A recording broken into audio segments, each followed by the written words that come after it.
Hello दोस्तों, this is Manish and you are watching elite Manish sir की classes.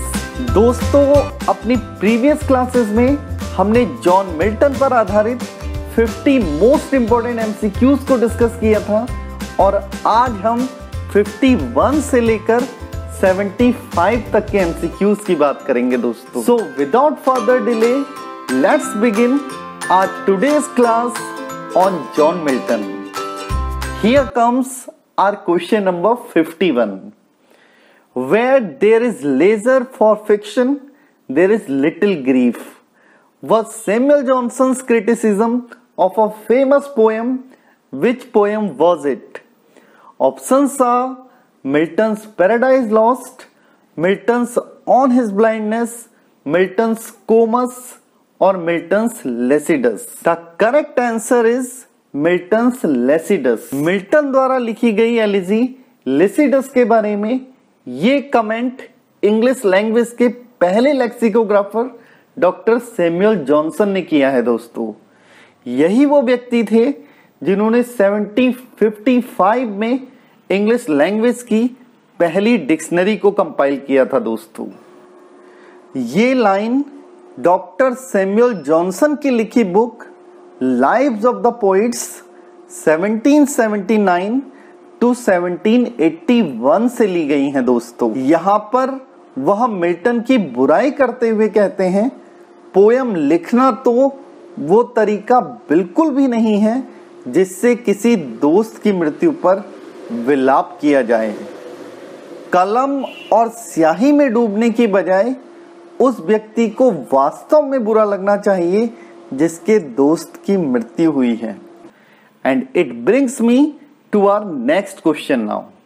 Which popular sonnet of Milton begins with the lines when I consider how my light is spent ere half my days in this dark world and wide?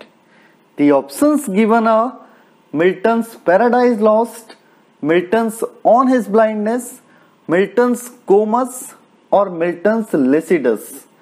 The correct answer is On His Blindness. ये Milton द्वारा लिखी गई sonnet On His Blindness की opening lines हैं दोस्तों, जिनमें Milton अपनी आंखों की रोशनी यानी कि विजन को लाइट से कंपेयर कर रहे हैं। And here we find a beautiful use of metaphor. ऐसे ही डार्क वर्ल्ड एंड वाइड में हमें अलिट्रेशन देखने को मिलता है दोस्तों। As world and wide are beginning with same consonant sound. अगर इन फर्स्ट टू लाइंस को और गौर से देखें दोस्तों तो here we notice a striding over. पहली लाइन में बात समाप्त नहीं हुई है, उसी बात को दूसरी लाइन में बिना पंक्चुएशन मार्क के कंटिन्यू किया गया है। ऐसे ही स्ट्राइडिंग ओवर या रोल ऑन लाइंस को लिटरेचर की लैंग्वेज में एंजेममेंट का नाम दिया जाता है दोस्तों। Here is the definition of enjambment and you can go through it on your own. Let's move on to the next question now. Which word in on his blindness mean coin? The options are light, labor, prevent, talent. Right answer is talent. Talent शब्द का प्रयोग Bible में coin के लिए use हुआ है, लेकिन इस पोयम में जॉन मिल्टन ये पाता है कि भगवान ने जो उसे गोल्ड क्वाइन यानी कि टैलेंट दिया है वो अपने अंधेपन की वजह से उसका सही तरीके से प्रयोग नहीं कर पा रहा है। इसीलिए जॉन मिल्टन भयभीत है कि भगवान के सामने वो अपना सच्चा लेखा जोखा कैसे प्रस्तुत कर पाएगा। कहीं ऐसा ना हो कि भगवान उसे उल्टा डांट दे। वर्ड टैलेंट का प्रयोग जॉन मिल्टन ने एक एल्यूशन के तौर पर किया है। It is actually a biblical reference to the parable of the talents, Matthew's 25:14 to 30. Here is its brief summary. इसमें एक लॉर्ड अपने 3 नौकरों को टैलेंट्स यानी कि क्वाइंस देकर कहीं बाहर यात्रा पर चला जाता है और वापस आने पर उनसे पूछता है कि उन्होंने उस टैलेंट अर्थात मनी का कैसे प्रयोग किया। वो दो नौकरों से तो खूब खुश हो जाता है दोस्तों, क्योंकि उन्होंने अपने टैलेंट को सही तरीके से इन्वेस्ट किया था और उससे और भी ज्यादा पैसा बना लिया था। लेकिन तीसरे नौकर से वो बहुत क्रोधित हो जाता है, क्योंकि उसने अपने टैलेंट यानी कि गोल्ड कॉइन को गड्ढे में दबाकर रख दिया था, अर्थात उसको सही तरीके से इन्वेस्ट नहीं किया था। कवि अपने पोएटिक टैलेंट को भी उसी गोल्ड कॉइन से कंपेयर करता है दोस्तों, जो भगवान ने सबको दिया है। निर्भर इस बात पर करता है कि उस गोल्ड कॉइन यानी कि टैलेंट का प्रयोग हम उन दो स्मार्ट सर्वेंट्स की तरह करते हैं या फिर तीसरे वाले फुलिश सर्वेंट की तरह। Let's come to our question number 54th। Who replies to Milton's question doth got exact day labor light denied in his on his blindness। अब क्योंकि जॉन मिल्टन भयभीत है कि अंधेपन की वजह से वो उस टैलेंट का प्रयोग नहीं कर पा रहा है दोस्तों, जो उसे भगवान ने दिया है। Now he is thinking about life after death. अब उसे डर लग रहा है मरने के बाद कहीं भगवान उसे डांट ना दे, इसीलिए अब वो मूर्खतापूर्ण ढंग से अपने आप से क्वेश्चन पूछता है, क्या भगवान एक अंधे व्यक्ति से भी दिन में किया हुआ ठीक ठीक काम मांगेगा, जबकि उस व्यक्ति को प्रकाश देने से तो मना कर दिया गया है। मूर्खतापूर्ण ढंग से पूछे गए इस क्वेश्चन का जवाब ऑन हिज ब्लाइंडनेस पोयम में कौन देता है? The options are Milton's inner voice, God himself, patience, murmur। The correct answer is patience। John Milton ने पेशेंस यानी कि धीरज को पर्सोनिफाई किया है और मिल्टन का धैर्य यानी कि धीरज उसे जवाब देते हुए कहता है दोस्तों कि भगवान को ना तो किसी इंसान के कार्य की आवश्यकता है और ना ही भगवान किसी इंसान से उन उपहारों को वापस मांगता है जो भगवान ने हम लोगों को दिए हुए हैं। वो व्यक्ति जो भगवान के दिए हुए माइल्ड योग यानी कि मधुर कष्टों को भली भांति सहन कर लेते हैं दोस्तों, वही भगवान की सबसे सच्ची सेवा करते हैं। हमारा अगला प्रश्न भी इसी क्वेश्चन से रिलेटेड है दोस्तों। Which figure of speech has been used in the phrase mild yoke in Milton's On His Blindness? The options given are simile, metaphor, personification, oxymoron। The correct answer is oxymoron। Phrase mild योग का अर्थ होता है दोस्तों sweet suffering यानी कि मधुर कष्ट। इन लाइनों का प्रयोग जॉन मिल्टन तब करते हैं जब उनका धैर्य उन्हें जवाब देते हुए कहता है कि वो व्यक्ति जो भगवान के दिए हुए माइल्ड योग यानी कि मधुर कष्ट को अच्छे से सहन कर लेते हैं, वही भगवान की सबसे सच्ची सेवा करते हैं। और ऑक्सीमोरॉन के बारे में तो हम सब जानते ही हैं दोस्तों। Oxymoron is the figure of speech in which two words और phrases used together that have और seem to have opposite meanings. It brings me to our question number 56th। How, according to Milton, in his On His Blindness, does one best serve God? The options are by returning to child, by submitting to his will quietly, by exacting day labor, by hiding one's innate talent। The right answer is by submitting to his will quietly। Sonnet number 19 जिसे on his blindness या when I consider how my light is spent भी कहा जाता है दोस्तों, वो इन lines के साथ खत्म होती हैं। They also serve who only stand and wait. ये लाइनें यही मैसेज देती हैं दोस्तों कि we should submit ourselves completely to the will of God. So our B option is the correct one, friends. Let's move on to the next question now. Milton's On His Blindness ends with an expression of the poet's faith in God's way, questioning of justice of God, pessimism, resentment at the loss of his talent. The correct answer is faith in God's way. Next one, Milton's lament for his blindness occurs first in which of the poems?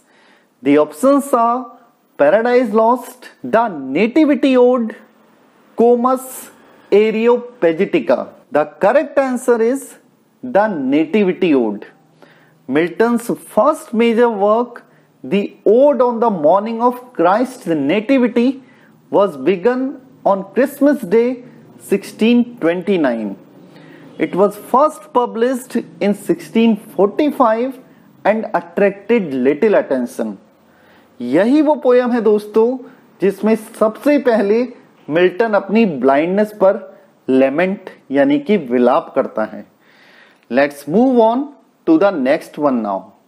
Milton started writing this work in 1658, finished it in 1665 and published it in 1667. Identify the work. The options given are Paradise Lost, The Nativity Ode, Comus Areopagitica. The correct one is The Paradise Lost. हाँ दोस्तों, Paradise lost ही वो epic poem है जिसको blank verse में लिखा गया था और यही वो पोएम है जिसे 1658 में जॉन मिल्टन ने शुरू किया था और 7 सालों की मेहनत करने के बाद 1665 में ये पूरी हुई थी और फिर 2 साल बाद यानी कि 1667 में इसे पब्लिश किया गया था. Next question is Paradise Lost was originally written in how many books? The options given are 8 books, 12 books, 10 books or 1 book. The option C, 10 books is the right answer, friends. Paradise Lost blank verse में लिखी गई epic poem John Milton के सबसे popular works में से एक है दोस्तों. ये 1667 में 10 बुक्स में पब्लिश हुई थी और फिर बुक नंबर 7 और बुक नंबर 10 को एक्सटेंड करके 2 बुक्स और बढ़ा दी गई थी और 1674 में उन 10 बुक्स को 12 बुक्स में कन्वर्ट कर दिया गया था दोस्तों. Our question number 61 is the second edition of Paradise Lost with 12 books was published in which year? 1667, 1670, 1672, 1674. The correct one is 1674. Our question number 62nd. In tracing the history of English poetry, Thomas Gray's Progress of Poesy invokes a major poet as follows.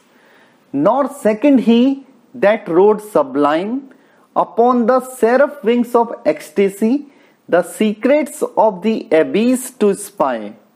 Who is he? The options are Shakespeare, Milton, Spenser or John Dryden. The correct answer is John Milton. Next question. The opening 16 lines of Paradise Lost comprise 1 sentence, 2 sentences, 3 sentences or 4 sentences. The correct answer is 1 sentence. हाँ दोस्तों, Paradise Lost book first की first 16 lines एक ही sentence बनाती हैं और इन lines में poet John Milton is addressing the heavenly muse Urania. Our next question is related to this one only. In Paradise Lost, Milton invokes his heavenly muse Urania at the beginning of Book 1 and Book 4, Book 1 and Book 2, Book 1 and book 3, book 1 and book 5. The option A यानी कि book 1 and book 4 वो books हैं दोस्तों जिनके starting में poet heavenly muse Urania को invoke करते हैं. Next question is age of Shakespeare, that is Elizabethan age, was called the golden age of English literature, and London of that time was called the nest of singing birds. Whose age was called the golden age of English pulpit? The options are age of Wordsworth, age of Galsworthy, age of Milton, and none of these. The correct answer is age of Milton. It brings me to our next question now. Milton's Paradise Lost is written in blank verse, free verse, stanza form or terza rima. The correct answer is blank verse. Blank verse वो unrhymed lines होती हैं दोस्तों जिन्हें ज्यादातर iambic pentameter में ही लिखा जाता है, और यही वो वर्स है दोस्तों जिसका प्रयोग जॉन मिल्टन ने अपने फेमस एपिक पैराडाइज लॉस्ट को लिखने में किया है. Next question is which long poem does Milton open by formally declaring his poem's subject humankind's first act of disobedience toward God and the consequences that followed from it. The act is Adam and Eve's eating of the forbidden fruit of the tree of knowledge as told in Genesis, the first book of the Bible. The options are Samson Agonistes, Paradise Regained, Paradise Lost, none of these. The correct answer is Paradise Lost. Let's move on to the next one now. To reign is worth ambition, though in hell. Better to reign in hell than serve in heaven. Reign यानी कि शासन करना नरक में भी महत्वाकांक्षा से भरा कार्य होता है दोस्तों, और स्वर्ग में गुलामों की तरह जीने से अच्छा है कि नरक में राजाओं की तरह रहो. इन लाइंस को पैराडाइज लॉस्ट में किसने बोला है? The options are Beelzebub, Satan, Adam और the son of God. The correct answer is Satan. Our next question is who was next to Satan? The options are Abel, Cain, Beelzebub, none of these. The correct answer is Beelzebub. Let's move on to the next one now. It appears that in Paradise Lost Book 1, Milton belongs to the devil's party without knowing it. Who made this statement? The options are Thomas Gray, William Blake, Alexander Pope, Dr. Samuel Johnson. The correct answer is William Blake. William Blake transitional age के वो poet हैं दोस्तों जो कि Paradise Lost का hero Satan को मानते हैं, और उनके अनुसार Satan is the mouthpiece of John Milton. अर्थात जॉन मिल्टन अपने दिल की बात सेटन के मुंह से बुलवा रहे हैं. It brings me to our next question now. Who has described Paradise Lost as the dream of a Puritan fallen asleep over his Bible? The options are George Sampson, Rickett, Lamartine or none of these. Option C, Lamartine is the correct answer friends. क्योंकि हम सब जानते ही हैं कि John Milton एक Puritan थे, और प्यूरिटन वाला प्रभाव हमें उनकी पोएट्री में भी साफ साफ दिखता है दोस्तों. और इसी वजह से उन्होंने जॉन मिल्टन को अपनी बुक लाइफ ऑफ मिल्टन में खूब क्रिटिसाइज भी किया है. और उसी से रिलेटेड हमारा नेक्स्ट क्वेश्चन है. We read Paradise Lost as a task, nobody ever wished it longer. Who said? The options are John Dryden, doctor Samuel Johnson, Coleridge और none of these. The right answer is Dr. Samuel Johnson. The next question is also related to Milton's Puritan instinct. Here comes that question. If Milton was a Puritan, he was also more than a Puritan. This statement belongs to George Sampson, Hutchinson, Lamartine, none of these. The correct answer is Hutchinson. Let's move on to our next question now. Yet thy heart the lowliest duties on herself did lay. Who has written these lines? The options are Wordsworth, Galsworthy, Milton, and none of these. The right answer is Wordsworth. Wordsworth की लिखी गई ये sonnet है दोस्तों, जो कि 1802 में publish हुई थी। और इस सोनेट में आई इन 6 लाइंस को तो अक्सर एग्जाम में पूछा ही जाता है दोस्तों। First, the opening lines, Milton, thou shouldst be living at this hour, England hath need of thee.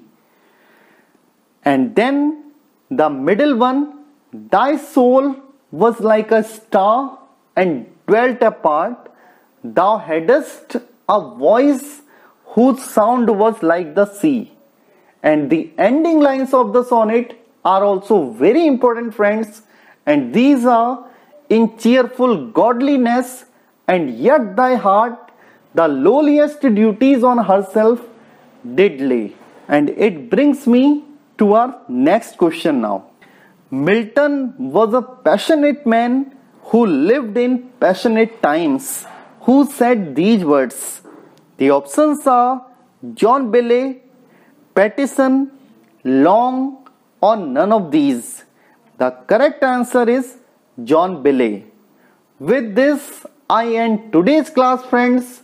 I hope class समझ आई होगी। जल्द ही मुलाकात होगी एक नए वीडियो के साथ।